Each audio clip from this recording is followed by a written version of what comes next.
Welcome to Sakshi exclusive.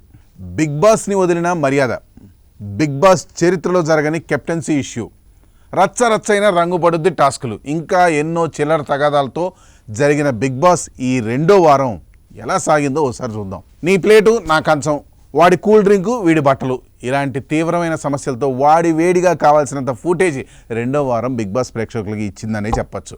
పైవన్నీ మనకు చిల్లర విషయాలుగా అనిపించవచ్చు ప్రేక్షకులుగా, కాకపోతే హౌస్లో కంటెస్టెంట్లకు మాత్రం అవే అంతర్జాతీయ సమస్యలు. వారం మొదటి నుండే హౌస్లో ఫుడ్ గొడవలు మొదలుగా వారం చివరిలో నాగార్జున దగ్గరకు కూడా ఈ ఫుడ్ పంచాయతీ వెళ్ళడం విశేషం. ఇక ఈ వారం నామినేషన్ల పర్వం ఓ ఫైరింగ్ రేంజ్లోనే జరిగిందని చెప్పచ్చు. కంటెస్టెంట్లందరిలో ముఖ్యంగా రీతు చౌదరి, హరీష్ నామినేషన్లో చేసిన హల్చల్ ఈ వారానికే హైలైట్. దూకుడుగా మొదటి వారంలో కెప్టెన్ అయిన సంజన ఫ్లోరాతో కలిసి కూల్ డ్రింక్ దొంగతనం కాస్త అలరించిందనే చెప్పొచ్చు.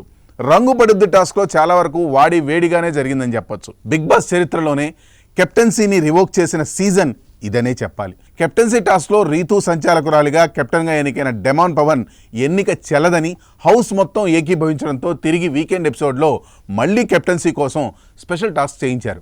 ఆ టాస్క్లో కూడా డెమాన్ పవనే మళ్ళీ కెప్టెన్ అవడం విశేషం. నాటకీ ఫక్కీలో ఈ వారం ఊహించని ఎలిమినేషన్ కూడా జరిగిందండోయ్. నామినేషన్ ఆఖరి దశలో ఫ్లోరా, మర్యాద మనీష్ ఉండగా అందరూ ఫ్లోరా ఎలిమినేట్ అవుతుందని అనుకుంటుండగా నాగార్జున మర్యాద మనీష్ ఎలిమినేటెడ్ అని ప్రకటించాడు. అలా బిగ్ బాస్ను వదిలిన మర్యాద మనీష్ మొదటి వారం కాస్త కంటెస్టెంట్లు నిరాశపరచగా ఇప్పుడిప్పుడే ప్రేక్షకుల్లో పార్టిసిపెంట్స్ తమదైన శైలిలో రిజిస్టర్ అవుతున్నారు. ఏదేమైనా ఆ 4 గోడల మధ్య నలుగురు గొడవ పడితేనే బిగ్ బాస్కు మిగిలేది 4 కాసులు. ఈ ఎపిసోడ్పై అలాగే బిగ్ బాస్పై మీ కామెంట్స్ మాకు తెలియజేయండి.